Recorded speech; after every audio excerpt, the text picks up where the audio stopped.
What is going on, guys? Welcome back to the Pick Swap Media YouTube channel. My name is Sean Barnard, and I'm here to talk about the Kyrie Irving trade to the Dallas Mavericks. Slop season is here. The NBA trade deadline is heated up, and I'm here to tell you why the Mavericks are the winners of this deal. Let's get it.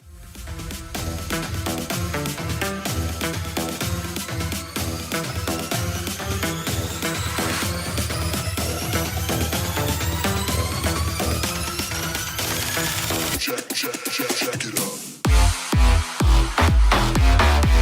Step back, James Harden, right on target.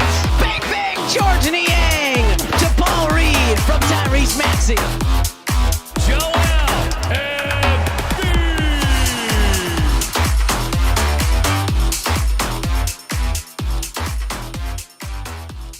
All right, so to get it right out of the way, the Mavericks have landed Kyrie Irving in a blockbuster deal ahead of the trade deadline, what will likely go down as the biggest deal, as the Mavericks trade Spencer Dinwiddie, Dorian Finney-Smith, a 2027 second-round pick, and a 2029 first and second-round pick in exchange for Kyrie Irving and Markieff Morris. Surprising, very surprising. We saw the Kyrie Irving trade request, which kind of lit the world on fire, but the Mavericks were not a team that was really lumped into it. It was pretty much assumed the Lakers were going to be the strong front runners. I think everybody kind of would have guessed that would be the place. It seemed like Joe Tsai was pretty determined to make sure that did not happen. There clearly some hard feelings here. Clearly, Kyrie Irving, not a guy that he probably rightfully does not have the best relationship with. Chris Haynes also reported that the Nets passed on an offer of Chris Paul, Jay Crowder, and picks from the Suns. And the Lakers' offer was reported to be Russell Westbrook, a 2027 first-round pick, and 2029 first-round picks, as well as some rumors of Austin Reeves and Max Christie being involved in there as well. But the bottom line is he is off to Dallas. And for the Nets, it's a difficult spot to be in when there is a public trade request like that. Kyrie Irving on an expiring contract. So if you don't trade him now, it's pretty certain he's walking at the end of free agency. Regardless. So better to kind of get something back and get rid of the headache rather than play it out through the rest of the year where things definitely aren't going to get any better. The Nets 32-20 on the season, sitting at fourth place in the Eastern Conference. Shams said that he would not have accepted an extension from the Nets regardless, even if it was a max, which there were some reports of some differences in the belief if it was like what they're tied, one report of it being tied to winning a championship or games played and stuff like that, where they couldn't see eye to eye. But it sounds like the bottom line is he just wanted out of Brooklyn regardless. Now the Mavericks kind of swooped in and took a chance on this here. And the reason that I do believe that it is a win for the Mavericks is they simply had to do something. Coming off a year where they had wild success in the postseason, went to the Western Conference Finals where they lost to the Warriors. They took down the Suns in that second round, being the lower seed, winning that Game 7, and one of the more convincing performances ever in postseason history was that Game 7 where they absolutely just dominated. And they've kind of taken a step back this year. A lot of that was expected after Jalen Brunson took his talents to New York, signed a contract there. Brunson, who last year with the Mavericks averaged 23.1 points, 6.2 assists, 3.5 rebounds. He really took over in postseason where he averaged 21.6 points, 3.7 assists, and 4.6 rebounds. He was able to be that captain of the offense when Luka was off the floor. He was able to be that secondary playmaker with Luka on the floor on the possessions where he couldn't get anything going or just needed a little break or needed a little help. Jalen Brunson proved to be able to be that guy. And it's pretty clear that they're very much missing that this season. And that is where Kyrie Irving is going to come in. And to look at where the Mavs stand on this year, sitting at 28-26 on the season, sixth place in the Western Conference. They are 9 games out of first place and just 3 games over 13th place, which is the Lakers right now. So they needed to do something, kind of sitting middle of the pack, haven't really been able to distinguish themselves. Luka averaging 33.4 points, 8.9 rebounds, 8.2 assists, 1.5 steals. Luka ranks second in the NBA in usage percentage at 37.6%, trailing only Joel Embiid. He's averaging 9.6 minutes of possession per game on the ball, leading James Harden in second, who's over a minute fewer than him. 90.5 touches per game, which is fifth in the NBA, 6.39 seconds per touch, which is first among players with 5+ games played, and 5.59 average dribbles per touch, which is second in the NBA, only behind Trae Young. The bottom line is there has been a whole lot of Luka Doncic and not a lot of players to do other things. So there needed to be a guy, and Kyrie Irving is going to fill that role. And the reason that I do think it makes sense too is there's not going to be the Mavericks aren't going to be the most exciting team brand of basketball, but they're already an isolation heavy bunch. They've bought into this concept of Luka being the money man, being the guy that creates, does everything, and the other guys are there to play defense, shoot three pointers, and be low usage guy. Kyrie Irving can be that second fiddle who is capable of filling that same thing and get those possessions where Luka isn't the guy. These are two of the most gifted offensive scorers across the entire NBA, even in the sport's history. And while there's all this movement toward analytics, toward the 3-point shots at the rim, stuff like that, the bottom line is the game's about getting buckets, and these are both guys that can get it done in the postseason in that way.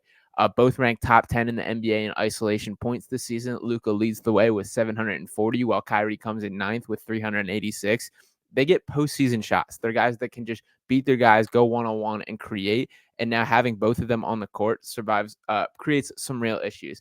And it's not perfect. I'm not saying this is a match made in heaven. Defensively, there's going to be some real concerns. Luka, who nearly got played off the court for some defensive issues last year in the playoffs, and he has been better this year. He's big enough. If he competes hard enough, he should be able to be a passable defender. Kyrie Irving is also no defensive glove and has some issues on this side of the floor as well. But they're both guys that I believe, if they are bought in and can just compete hard enough, it's enough to pass. And they have some decent talents around it. I don't think the Mavericks are done either. I think they're going to try and upgrade on the wing, try and get some even more plus defenders to surround these guys with. But I think it has a chance of working just because of this. And the other thing that I want to bring into it is people are calling like a desperate move, which I kind of get, but I think that's more of the reason why they had to do it. Like, you have to show Luka Doncic that you were bought into building around him, to putting a contender around him. Because if that's not the case we see in today's NBA, guys are out of there like that. Guys will move on quickly. And Doncic is obviously a player that they want to hold on to build a career around, because he is phenomenal at such a young age, and a guy who already is up there with the top in the leagues. He was putting forth like close to historic usage rates so far this season. You got to just rein that in, give him some talent, because the Mavericks, while they've done a great job getting Luka and putting some decent pieces in play, he has not had a whole lot of talent to work with. And Christian Wood's a guy who has kind of burned his bridges in several locations already in the NBA and looks phenomenal. He's been a great addition over there. And it sounds like the bridge is kind of already getting burnt in Dallas too. It doesn't sound like he's a guy that they view as much of a long-term fit and could even be moved before this deadline. But Christian Wood is a necessary part of this team and a guy that can also go get a bucket. And that again points to Kyrie Irving and having another guy that can just take some pressure off of Luka's hands. There's too many nights where he's putting up 40 points on 25 shots and the Mavericks are getting a loss. And the other part that has to be considered whenever there's any talks about Kyrie Irving is, what if it does go wrong? Because there's plenty of evidence to suggest that this is going to be the case, or could be the case, if there's some weird off-court issues. I don't think Luka and Kyrie are going to be the best of friends by any means.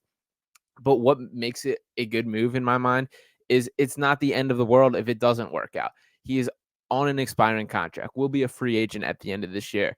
If it's a disaster, if Kyrie's a head case, the Mavericks can walk away for nothing, and at least they tried. At least they proved to Luka that we're bringing in talent to try and surround you and give this team a fighting chance, because that's what the Mavericks have now. Before this trade, they had no chance of winning a championship. They were a notable notch below many teams across the NBA. At least now they have a chance to kind of catch fire and pick up some of that same magic as last year and at least compete. And I wouldn't say I would think they're favorites by a major margin or have that great of an odds of coming out of the West even, but they definitely increased it with this trade. And once again, they can walk away. They didn't mortgage the future in a way that they cost themselves too much moving forward, that they will put their franchise at a disadvantage moving forward. Spencer Dinwiddie, a fine player, but you can find another Spencer Dinwiddie if need be. The picks is nothing that you're going to absolutely be crippling over moving forward. So it's one of those, it's a swing for the fences, but it just might work. So while Kyrie is not the perfect addition, and there is plenty of issues with him, both in his play, in his personality, in the off court, the bottom line is the talent is there. They brought in a talent. They gave this Mavericks team a fighting chance, and they're going to be the better for it. So it will be interesting to see how this plays out, how these two look on the court. I'm very excited to see how they play together, how they function together, how they get things to move.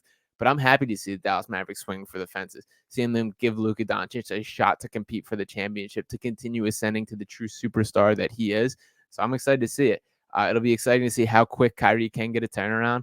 And overall, the NBA season is getting interesting. there's definitely plenty more that's going to happen before Thursday, before the roster truly gets set in stone and the trade deadline passes. And yeah, I'm excited to see what all these contenders do and how the pack continues to separate even more. Appreciate all you guys for tuning in, giving it a watch. Make sure to drop a like and subscribe on this if you have not already, and I will talk with you next time.